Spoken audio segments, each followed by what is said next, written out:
നമസ്കാരം, എല്ലാവർക്കും റിവ്യൂ മാസ്റ്ററിലേക്ക് സ്വാഗതം.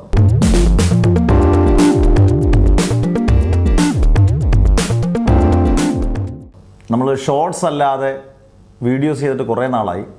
നിങ്ങൾക്ക് ഇഷ്ടപ്പെട്ട നമ്മളെ എക്സൈറ്റ് ചെയ്യുന്ന ന്യൂസുകൾ നമുക്ക് കേൾക്കാൻ എപ്പോഴും ഇഷ്ടമാണ്. സിനിമയുടെ അത് അത്യാവശ്യം ജെന്യുവിനായിട്ടുള്ള ക്രെഡിബിലിറ്റി ആയിട്ടുള്ള ന്യൂസ് ഇടുമ്പം അതിന് കുറച്ചുകൂടെ നമുക്ക് കാര്യമാണ്. അതിന് ഞാനിപ്പോൾ ഒരുപാട് ഷോർട്സ് ഇടുന്നുണ്ട്. 1 മിനിറ്റ് ആണല്ലോ, 1 മിനിറ്റ് സമയത്തുള്ളിൽ നമുക്ക് ഷോർട്സ് കാണാനായിട്ട് എളുപ്പമാണ്. സിനിമയുടെ ആണെങ്കിൽ നമ്മുടെ 1 മിനിറ്റ് റിവ്യൂ ഒരുപാടുണ്ട്.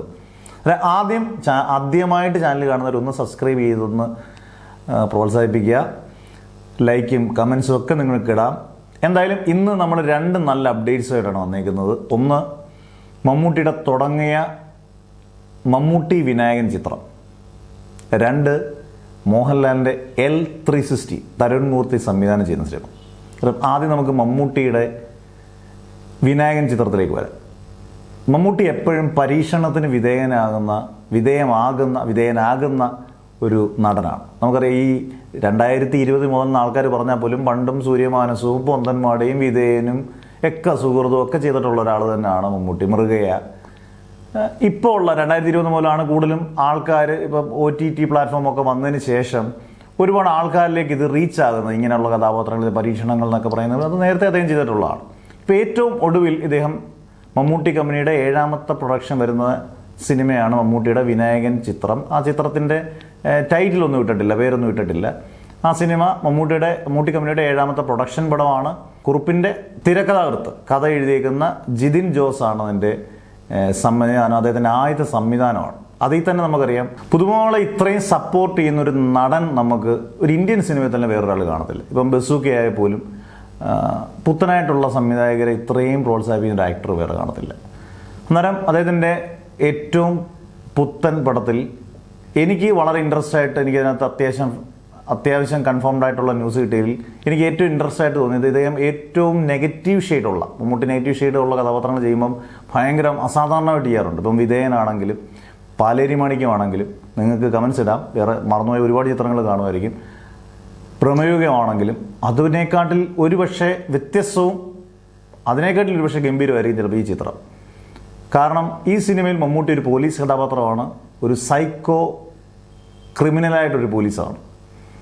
ഇതിനകത്ത് ഏറ്റവും നായകവേഷത്തിൽ നിൽക്കുന്ന കഥാപാത്രം വിനായകനാണ്. നമുക്കറിയാം, വിനായകൻ എന്ന് പറയുന്നത് യഥാർത്ഥത്തിൽ വിനായകൻ്റെ അല്ലാതുള്ള ചില കോലാഹലങ്ങളൊക്കെ മാറ്റി നിർത്തിയാൽ അഭിനയത്തിൻ്റെ കാര്യത്തിൽ വിനായകൻ അസാധ്യ പെർഫോമൻസാണ്. അതിൻ്റെ ഏറ്റവും വലിയ ഉദാഹരണം ജയിലറിനകത്ത് വിനായകൻ്റെ പെർഫോമൻസ് ഒരുപക്ഷെ രജനീകാന്തിനെക്കാട്ടിൽ ഒരുപടി മുകളിൽ നിന്ന് നമുക്ക് വ്യക്തമായിട്ടറിയാം.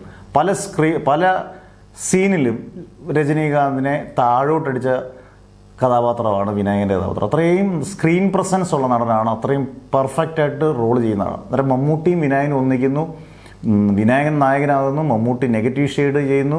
അതുകൊണ്ട് ഏറ്റവും ശ്രദ്ധിക്കപ്പെടാൻ പോകുന്നൊരു ചിത്രമായിരിക്കും ഈ മമ്മൂട്ടിയുടെ വിനായകൻ്റെയും ഒരുമിക്കുന്ന ചിത്രം. സിനിമയുടെ ഈ പറഞ്ഞ പോലെ ടൈറ്റിൽ ഇട്ടിട്ടില്ല. അതൊരു നല്ല ന്യൂസായിട്ട് നമുക്ക് പ്രതീക്ഷിക്കാം, നല്ല സിനിമയായിട്ട് നമുക്ക് പ്രതീക്ഷിക്കാം. അടുത്തത് മോഹൻലാലിൻ്റെ L360. എനിക്ക് ഇതിനെക്കുറിച്ച് പറയുമ്പോൾ എനിക്ക് ഏറ്റവും ഇഷ്ടം തോന്നിയത് വേറൊന്നുമല്ല, മോഹൻലാൽ എപ്പോഴും സേഫ് പാറ്റേണിൽ പോകുന്ന ഒരാളാണ്. ഇപ്പം ഇപ്പോഴത്തെ കാലഘട്ടത്തിൽ പൃഥ്വിരാജ്, ജിത്തു ജോസഫ് ഇങ്ങനെയുള്ളവരുമായിട്ട് കൂടുതൽ സിനിമ ചെയ്യുക. ഒരിടയ്ക്ക് മോഹൻലാൽ ചെയ്തുകൊണ്ടിരിക്കുന്നത് പ്രിയദർശൻ, സത്യൻ ദിക്കാട് ഇങ്ങനെയുള്ള ആൾക്കാരുമായിട്ട്, CB മലയിൽ ഇങ്ങനെയുള്ള ഒരു കൂട്ടം ആൾക്കാരുമായിട്ട് പടം ചെയ്യുക. സേഫ് സോണിൽ സിനിമ ചെയ്യാൻ താല്പര്യപ്പെടുന്ന ഒരാളാണ്. പരീക്ഷണത്തിനൊട്ടും മമ്മൂട്ടിയുടെ നേരെ ഓപ്പോസിറ്റാണ്.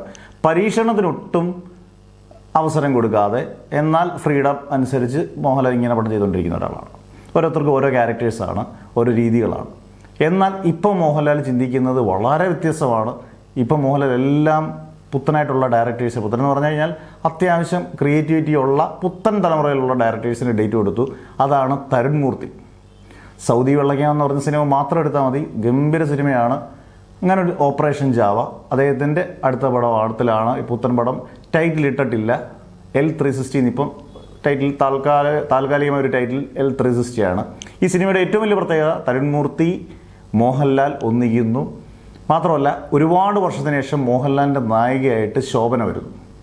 ഈ സിനിമ ഒട്ടും ഹൈപ്പില്ലെന്നാണ് തരുൺ മൂർത്തി പറഞ്ഞേക്കുന്നത്. വളരെ നല്ല ഒരു സംവിധാനത്തിൻ്റെ ഏറ്റവും വലിയ ക്വാളിറ്റിയാണ്. പലരും അടിച്ച് തകർക്കാറുണ്ട്. ഈ സിനിമ ഗംഭീരമാണ്. ഈ മോഹൻലാലിൻ്റെ പല സിനിമകളിലും പറ്റുന്നൊരു പ്രശ്നമാണ്. ആരെങ്കിലുമൊക്കെ വന്നിട്ട് അടിച്ചങ്ങ് തകർക്കും, ഇത് ഗംഭീരമാണ്, ഇതിൻ്റെ ഇൻട്രൊഡക്ഷൻ സൂപ്പറായിരിക്കും, ഇതിൽ മറ്റേതാണ് മറിച്ചതാണ്, ഇത് ബൊംബാസ്റ്റിക് ആണെന്നൊക്കെ പറയുന്നതിന് നേരെ വിരുദ്ധമാണ്. തരുൺമൂർത്തി എനിക്കൊന്ന് സോഷ്യൽ മീഡിയ പലപ്പോഴും ഇത് സാധാ സിനിമയാണ്, ഇതൊരു ഒരു ഡ്രമാറ്റിക്കായിട്ടുള്ളൊരു സിനിമയാണ്, ഡ്രാമ കേന്ദ്രീകരിക്കുന്ന ഒരു സിനിമ തന്നെയാണ്. പക്ഷേ ഇതൊരു ഗംഭീര റിവെഞ്ച് സ്റ്റോറിയാണ്.